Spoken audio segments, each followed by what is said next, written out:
The heat from the crucible sears your face long before the molten gold touches your lips.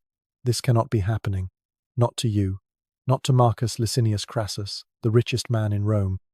Parthian soldiers hold you fast, their iron grips a brutal reality against the throbbing white-hot agony where your hand used to be. Through a haze of pain, you hear their general's mocking voice. He who thirsted for our gold shall now drink it. Your mind races, counting the fortunes you once commanded. Enough to buy entire kingdoms. All that power has led to this. A dirt floor, the stench of your own blood, and a final horrifying payment. The word please scrapes from your throat like broken glass, but there is no mercy here. The crucible tilts.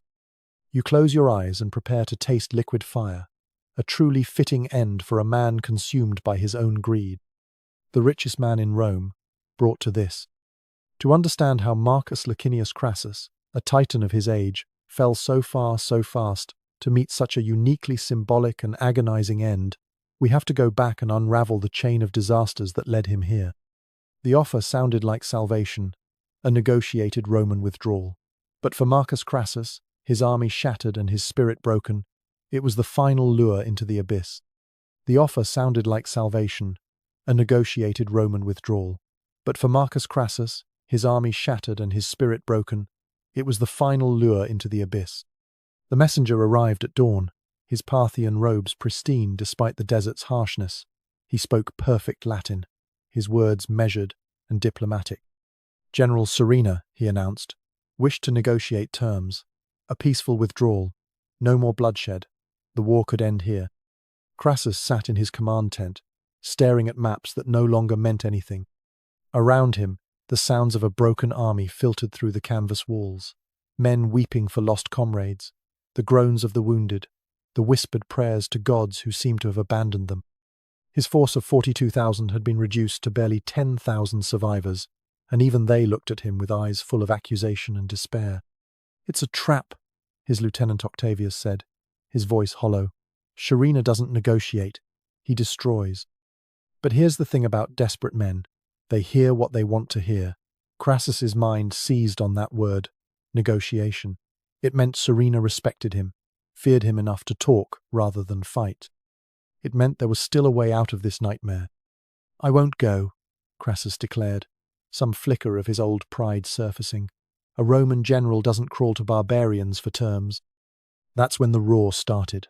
Not the war cry of charging enemies, but something far more terrifying. The collective voice of his own soldiers, demanding he accept. The sound grew louder, angrier, more desperate.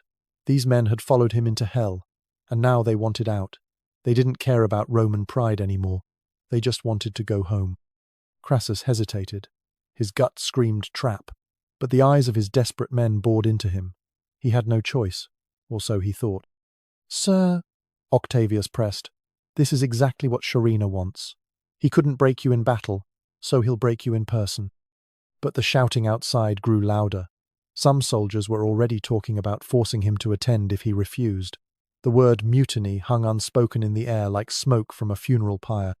Crassus realized with cold certainty that his authority had died on the battlefield, along with 30,000 of his men.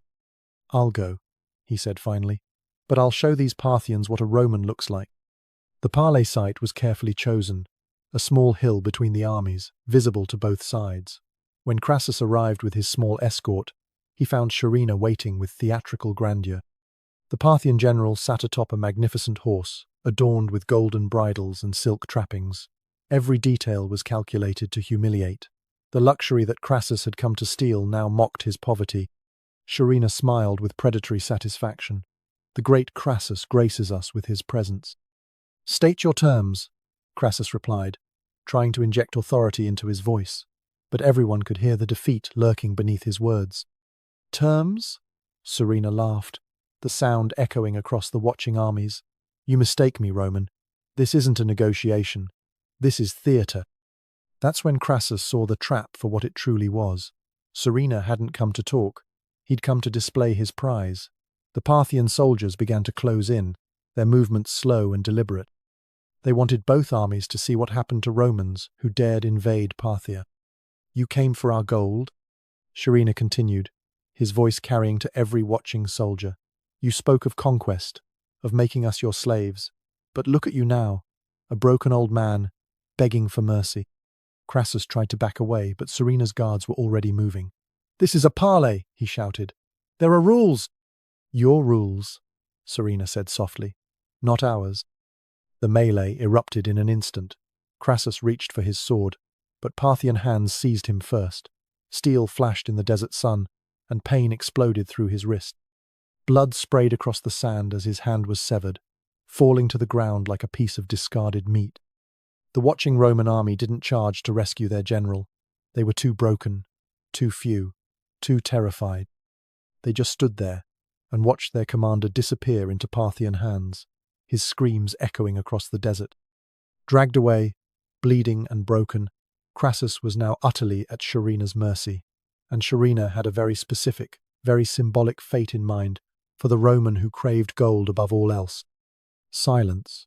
Then, a single object, held aloft on a Parthian spear, shattered Marcus Crassus's world far more effectively than any weapon could. The morning sun painted the battlefield in shades of gold and crimson. Crassus stood with his surviving officers, squinting through the heat haze at the Parthian lines. They'd been fighting for hours, and something had changed. The endless rain of arrows had stopped. The thunderous charge of cataphracts had ceased.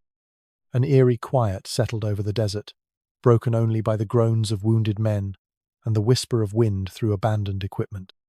Then they saw it. A single Parthian rider emerged from their ranks, moving slowly, deliberately. In his hand, he carried a spear, and mounted on its point was something that made the Roman lines recoil in horror. A human head, the face still recognizable despite the blood and dust. Publius, his son, his boy. Crassus felt the world tilt beneath his feet. The head that had laughed with him over dinner just days before now stared sightlessly across the battlefield. The young man who'd charged so bravely into the enemy ranks, who tried so desperately to break the Parthian trap, was gone. "No," Crassus whispered, the word barely audible. Then louder, a sound that seemed torn from his very soul. "No!" The Parthian rider raised the spear higher, displaying his grisly trophy for all to see. The message was unmistakable. This is what happens to Romans who dare fight us. This is what happens to sons of invaders. But get this. The real horror wasn't just Publius's death. It was what it did to his father. Marcus Licinius Crassus, the man who'd dominated Rome's political scene for decades, who'd crushed Spartacus and bought senators like cattle, simply broke. Right there, in front of his entire army, his shoulders sagged. His face went grey as ash. The commanding presence that had held together what remained of his forces just crumbled. "Sir," Octavius said urgently, grabbing Crassus's arm.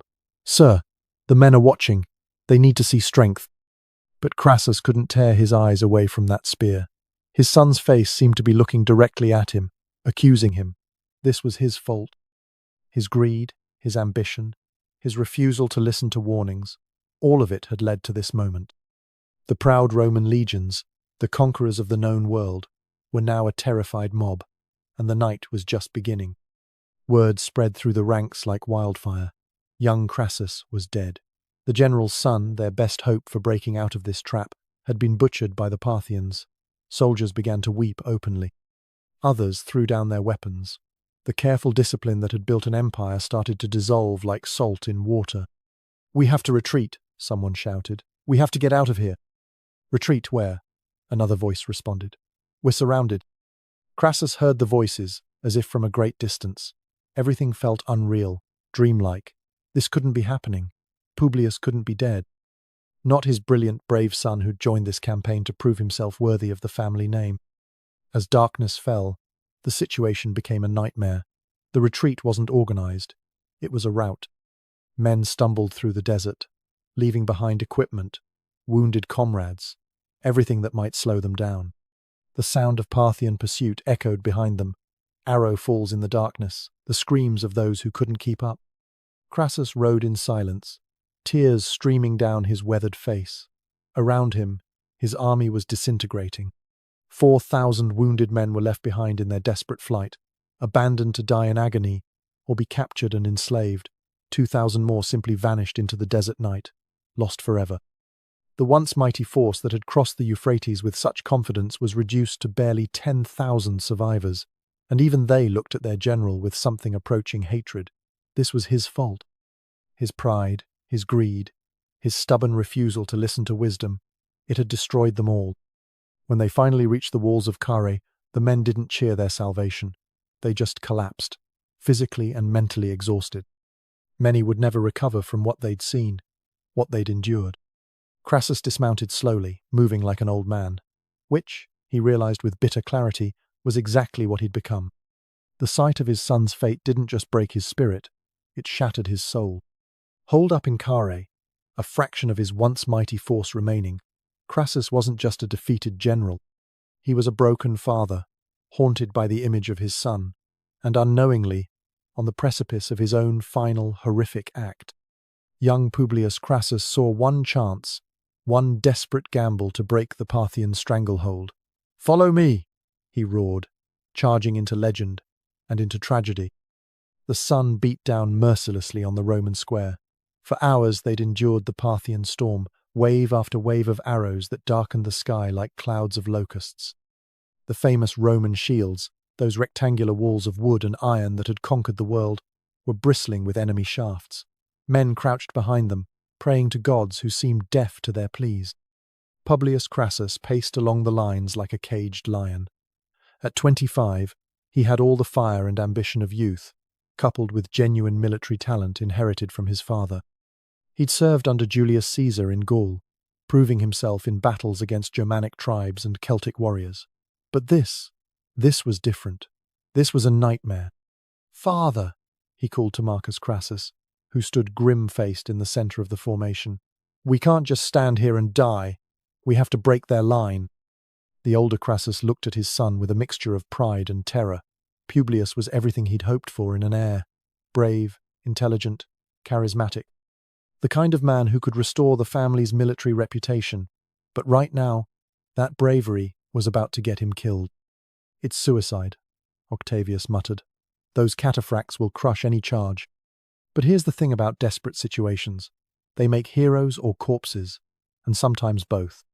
Publius studied the Parthian formations with tactical precision. The horse archers were maintaining distance, peppering the Romans with arrows. Behind them, the heavy cataphracts waited like steel-clad thunderstorms. But there, right there, was a gap, a brief opening between units. "I can see a way through," Publius announced, his voice carrying over the sounds of battle. "Give me the Gallic cavalry and some of Caesar's Germanic volunteers. We punch through their line, scatter the archers, and give the legions room to maneuver." For a glorious moment, it looked like Publius might actually do it. But Serena was a master of this deadly game, and the trap was closing. The charge began magnificently. Publius led from the front, his horse thundering across the sand, his sputher gleaming in the desert sun. Behind him, 1,000 of Rome's finest cavalry followed, their war cries echoing across the battlefield. The Gallic warriors whooped with battle joy, their long hair streaming behind them. The Germanic volunteers sang their death songs, ready to feast with the gods. The initial impact was devastating. Publius's cavalry smashed into the Parthian line like a hammer blow, scattering horse archers and cutting down surprised enemies. For a precious few minutes, it seemed like the young Roman had broken the trap. His father watched from the main formation, his heart soaring with pride and terror. "He's done it!" someone shouted. "By Mars, he's actually done it!" But Serena had been fighting this kind of warfare his entire life. He let Publius's charge penetrate his lines, then closed the gap behind them like a noose. The retreating Parthians weren't broken. They were leading the Romans deeper into a killing ground. That's when the real horror began. The Parthian cataphracts charged from 3 sides simultaneously. These weren't just heavily armored horsemen, they were human siege engines, each rider and horse encased in scales of steel and bronze. The ground shook under their hooves like an earthquake. Their lances were longer than anything the Romans had faced, designed to punch through armor and flesh with equal ease. Publius's cavalry found themselves isolated, surrounded, and outnumbered 10-1. The young commander realized his mistake too late. This wasn't a breakthrough. It was a slaughter pen. "Form square!" Publius bellowed. trying to rally his men. Back to back. Make them pay for every life.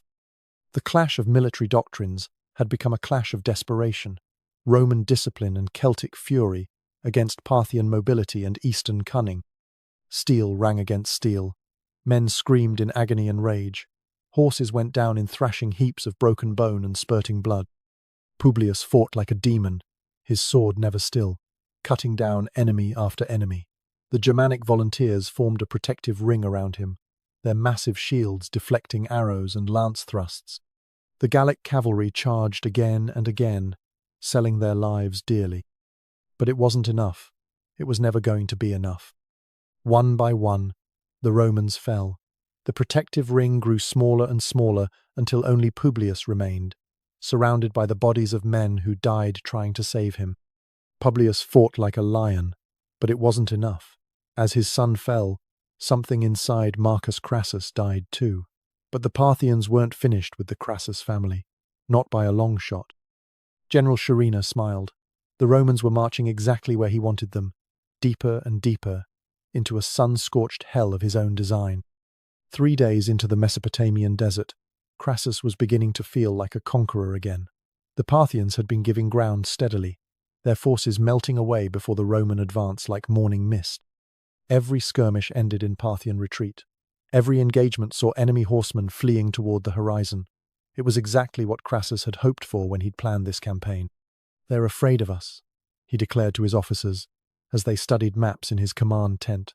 All those stories about Parthian invincibility, just Eastern propaganda. Octavius frowned at the reports coming in from the scouts. Something felt wrong, but he couldn't put his finger on it. "Sir, the men are suffering badly in this heat. Water supplies are running lower than expected."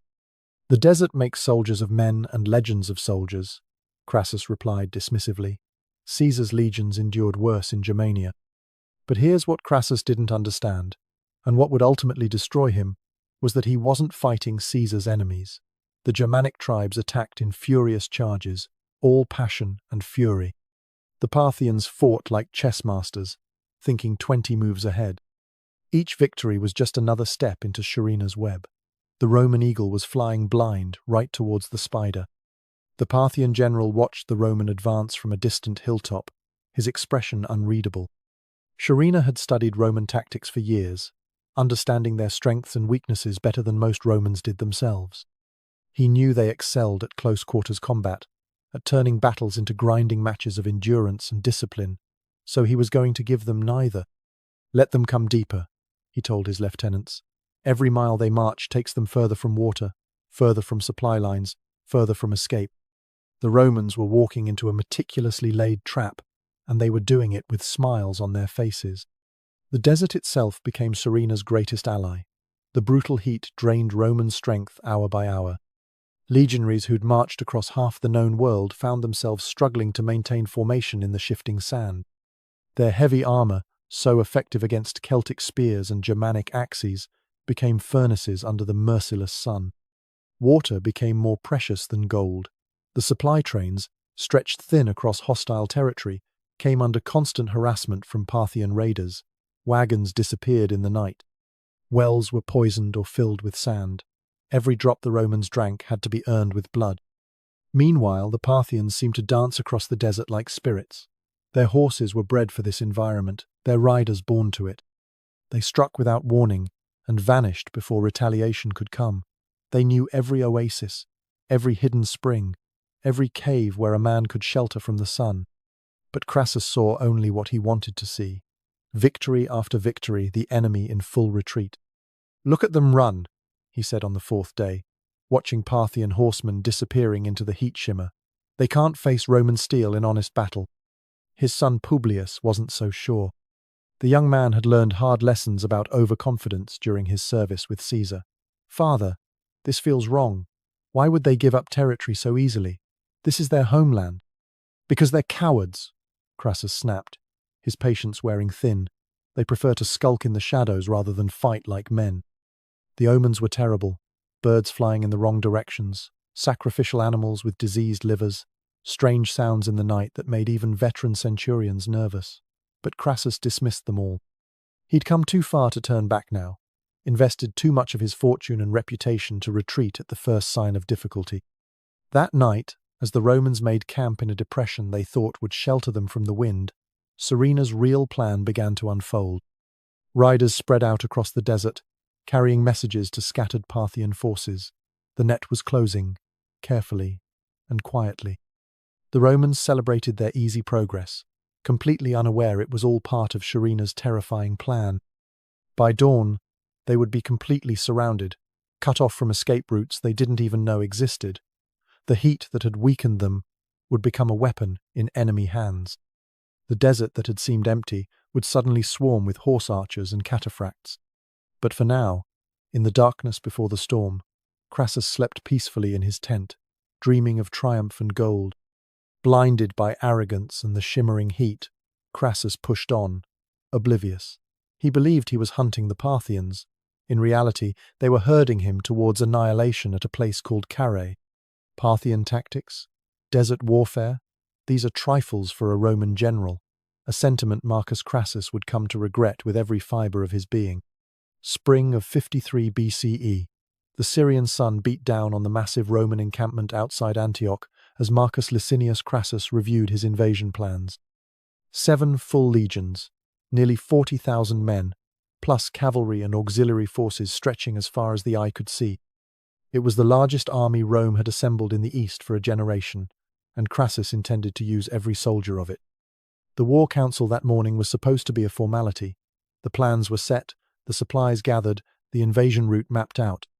But that's when the voices of experience tried desperately to save him from himself.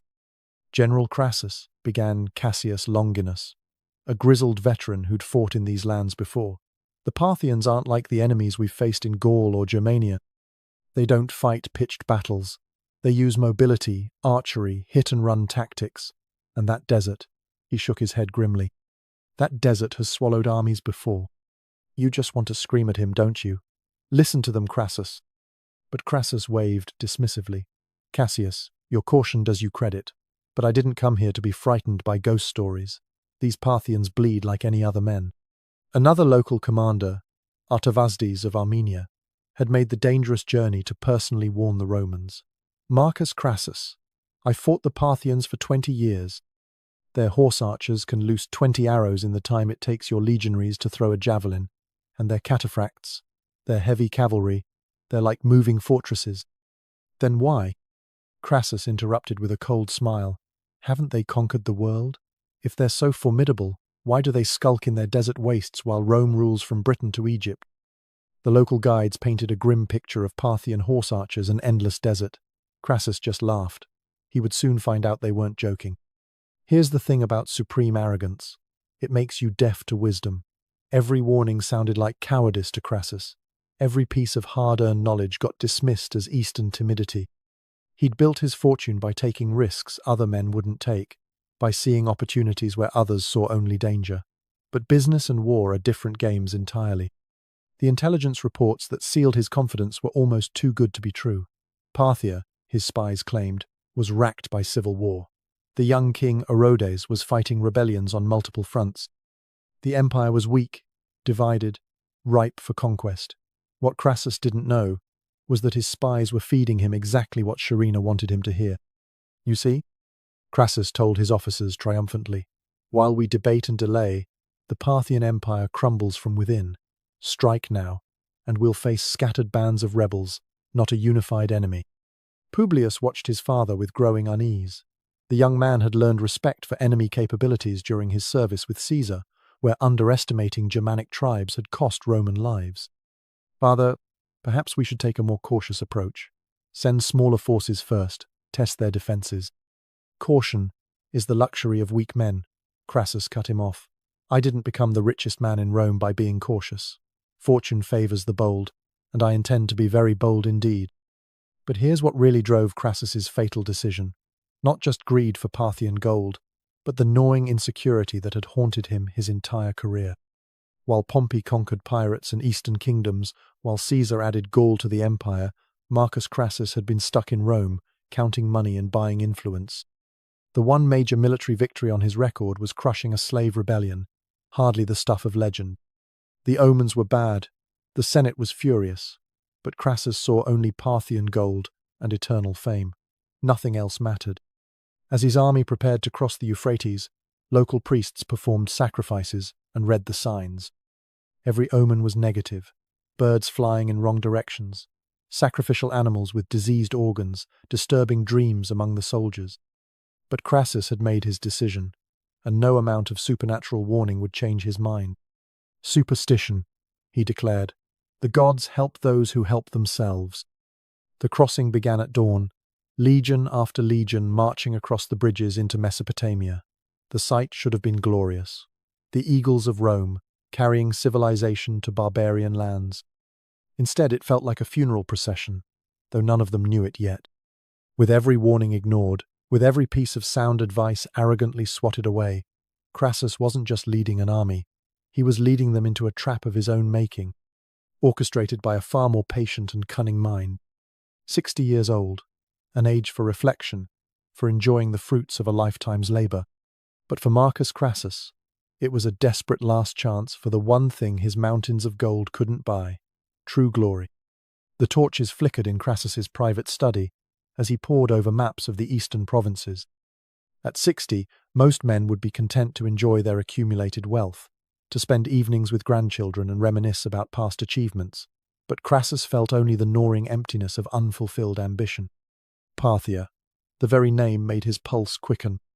The intelligence reports spread across his desk painted a picture of unimaginable wealth.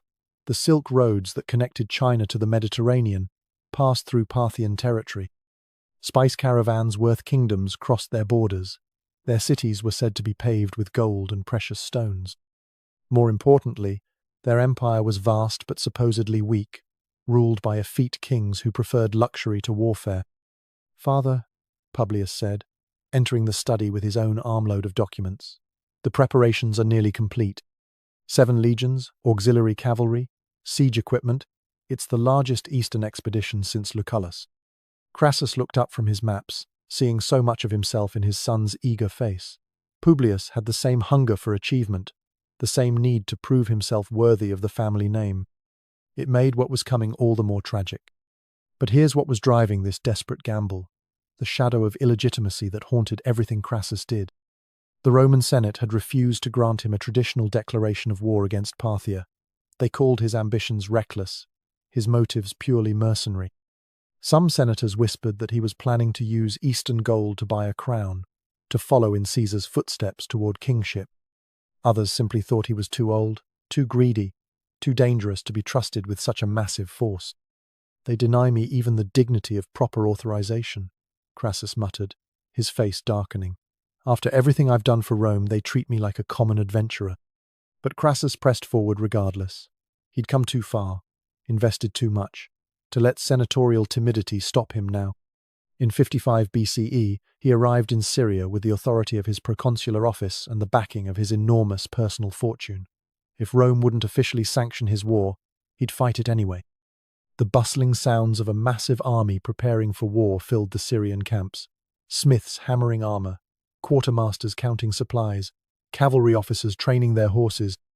The energy was infectious, and for a moment, Crassus could almost forget his age, his isolation, his desperate need to prove himself.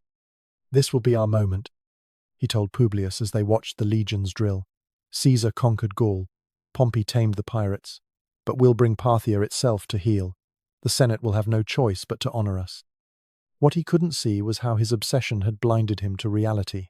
The same drive that had made him Rome's richest man was now leading him toward its most catastrophic defeat. Success in business had convinced him that success in war was simply a matter of will and resources. The dynastic element made everything more poignant. This wasn't just Crassus seeking glory for himself. It was a father trying to secure his family's legacy. Publius would serve as his second in command, learning the arts of war and conquest that would make him a worthy heir to the Crassus name. "We'll show them what the Crassus family can achieve when we set our minds to it," the old general declared, watching his son reviewing cavalry formations. "When we return, they'll build statues of us both." But there were warning signs everywhere for those with eyes to see them. The locals were nervous, whispering about Parthian armies and desert warfare. Veteran centurions who'd fought in the East before spoke quietly among themselves about the difficulties ahead. Even the weather seemed ominous. Sudden sandstorms, oppressive heat, omens that made superstitious soldiers uneasy. Crassus dismissed it all. He'd made his decision, committed his fortune and reputation to this course. There could be no turning back, no second thoughts, no acknowledgement that perhaps the Senate's caution had been wisdom rather than cowardice. The irony was crushing. A man so skilled at reading the markets, at understanding the flow of commerce and politics, completely blind to the military realities he was about to face. He had the army, he had his son by his side, he even had a plan. What Crassus didn't have was the Senate's blessing, or any real understanding of the enemy he was so desperate to conquer. And that underestimation would cost him everything. They called him Dives, the rich, Marcus Licinius Crassus. His fortune was legendary, his power immense. But there was a hollowness at the core of it all, a gnawing hunger for something more.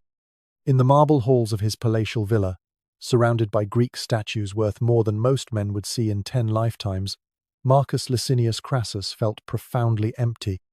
The morning sun streamed through imported crystal windows, illuminating rooms filled with treasures from across the empire. Silver from Spain, pearls from Britain, silk from distant China, all of it his, all of it meaningless. Here's the thing about Crassus's money. It came with blood on it from the very beginning. His fortune was built on the suffering of others, constructed from opportunities that decent men wouldn't take. When Sulla's proscription lists went up, those death sentences disguised as political necessities, Crassus was there with bags of gold, buying the confiscated properties of executed men for fractions of their worth. When fires swept through Rome's overcrowded neighborhoods, Crassus arrived with his private fire brigade, but he wouldn't fight the flames until the desperate owners sold their burning buildings to him at rock-bottom prices. Then there were the slaves. Thousands upon thousands of human beings worked in his silver mines, died in his quarries, labored in his workshops. The rebellion of Spartacus had been as much about Crassus's cruelty as about freedom itself. He'd crushed that uprising with characteristic ruthlessness, crucifying 6,000 rebels along the Appian Way as a warning to any who might challenge Roman authority. But all that gold couldn't buy him what Caesar and Pompey had in abundance: respect as a warrior. The morning brought the usual parade of clients and supplicants to his door: senators who needed loans, merchants seeking contracts, provincial governors reporting on distant investments. They bowed and scraped, called him patron and benefactor, but Crassus could see the calculation in their eyes. They respected his wealth, feared his power, but they didn't honor the man himself. That became crystal clear during the meetings of the First Triumvirate, that secret alliance between Rome's 3 most powerful men. When Pompey spoke, senators listened to the voice of Rome's greatest military hero. When Caesar offered opinions, they heard the wisdom of a proven conqueror. But when Crassus contributed to discussions, he could sense the unspoken dismissal, the banker among warriors. He could buy armies, senators, even entire cities. But the respect of a warrior? That he had to earn, or so he believed. The contrast was most painful during public ceremonies. When Pompey celebrated his triumphs, the crowds roared themselves hoarse, cheering their hero. When Caesar returned from Gaul, the entire city turned out to honor the conqueror of the barbarians. But Crassus's triumph over Spartacus had been met with polite applause and whispered criticisms. He defeated slaves, they said. Any competent general could have done the same. The psychological wound cut deep. Every dinner party, every Senate meeting, every public gathering reminded him of what he lacked. Pompey would regale listeners with tales of eastern conquests and pirate fleets destroyed. Caesar spoke of Gallic chieftains and Germanic tribes brought to heel. And Crassus? He could only discuss profit margins and investment strategies. Money isn't everything, his wife had said one evening, finding him staring moodily at his account books. You have more wealth than any Roman in history. Isn't that enough? But it wasn't. It was never going to be enough, because wealth without honor was just elaborate poverty, and Crassus knew it with every fiber of his being. The final insult came during a Senate debate about Eastern policy.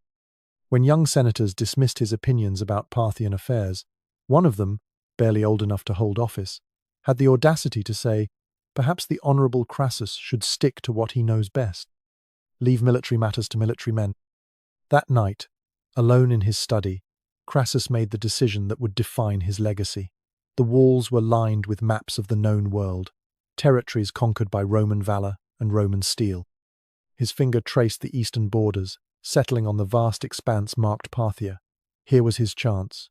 Here was his destiny. The appeal was intoxicating. Not just the legendary wealth of the Silk Road kingdoms, but the opportunity to earn what money couldn't buy. If he could bring Parthia to heel, if he could add that jewel to Rome's crown, then no one would ever again dismiss him as merely a rich man playing at politics. His son Publius found him there the next morning, surrounded by scrolls and documents. "Father, you've been here all night." Crassus looked up, his eyes bright with newfound purpose. "Publius, my boy, how would you like to make history? Real history, the kind they'll write about for 1,000 years. The young man's face lit up with excitement. Like his father, he hungered for glory that would outlast mere gold. "What do you have in mind?" "The East," Crassus said simply. "Parthia, the one prize that's eluded Roman arms since Pompey's campaigns. We're going to finish what others started, claim what others only dreamed of, claiming—" But even as he spoke the words, part of Crassus knew the truth he didn't want to acknowledge. This wasn't really about Rome's glory or Eastern riches. This was about a 60-year-old man desperately trying to prove he was more than the sum of his bank accounts. It was about legacy, about earning a place in history that his children and grandchildren could point to with pride. The irony was devastating. A man who'd spent his entire life accumulating power and wealth, only to discover that the one thing he truly wanted couldn't be purchased at any price. Military glory had to be earned on battlefields, not in counting houses. Honor came from acts of valor, not acts of commerce. This burning need, this gaping void that all his gold couldn't fill, would drive him to seek glory in the one place he was least prepared to find it, the treacherous, shifting sands of Parthia. A decision that would lead, step by fateful step, back to a crucible of molten gold. The molten gold poured like liquid fire. Crassus's scream was cut short as the searing metal filled his throat, his mouth, his lungs. The agony was beyond human comprehension. Flesh carbonizing instantly, airways sealing shut, internal organs boiling. Modern medical understanding suggests the suffering lasted only seconds, but those seconds must have felt like eternities of unimaginable torment. Sharina watched with grim satisfaction as the richest man in Rome died, choking on the very substance he'd craved above all else. The symbolism was perfect, deliberate, unforgettable. The man who'd sold his soul for gold now drank it as his final meal. When it was over, the Parthians weren't finished with their revenge. Crassus's head was severed and sent to King Orodes, who was attending a performance of Euripides, the Bacchae. The Roman general's head was used as a prop in the play, becoming part of a theatrical tragedy, even as his real-life tragedy concluded. The audience cheered, unaware they were looking at the remains of Rome's most ambitious conqueror. But the death of Marcus Licinius Crassus meant more than just personal tragedy. It shattered something fundamental about Roman power. For centuries, Roman legions had seemed invincible. They'd conquered Gaul, Germania, Spain, Africa, Asia Minor. Everywhere Roman eagles flew, victory followed. The defeat at Carrhae broke that spell forever. An entire Roman army, 40,000 men, had been destroyed by an enemy Rome barely understood. The psychological impact rippled across the empire like cracks in a foundation. The political consequences were equally devastating. The first triumvirate died with Crassus in that Parthian tent. Without the moderating influence of the third man, the alliance between Pompey and Caesar collapsed into suspicion and rivalry. Civil war became inevitable, tearing apart the very republic Crassus had died trying to glorify. The Parthians had learned something crucial about fighting Romans, lessons that would echo through history. When Emperor Valerian later fell into Persian hands, he too faced humiliation and death far from home. The Eastern empires had discovered that Roman power, while formidable, was not invincible. And the molten gold execution?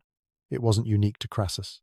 Decades earlier, Manius Aquilius had met a similar fate when Eastern enemies punished his greed with symbolic justice. The message was always the same.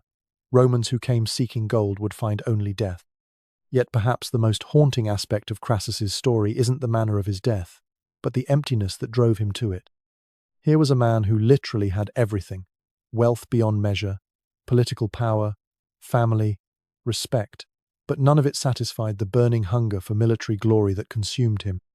His obsession with what he lacked blinded him to what he had. His insatiable appetite for more destroyed everything he'd built. In seeking to become more than the richest man in Rome, he lost even that identity, dying as just another victim of his own unchecked ambition. The golden crucible that ended Crassus's life wasn't just an instrument of execution, it was a mirror, reflecting back the very greed that had brought him to that moment. In his final seconds, as molten metal burned away his life, Marcus Licinius Crassus finally got all the gold he could ever want. And it killed him. The lesson echoes across centuries. Sometimes the things we crave most desperately become the instruments of our own destruction. In Crassus's case, his hunger for gold became literally true, a thirst that could only be quenched by drinking death itself.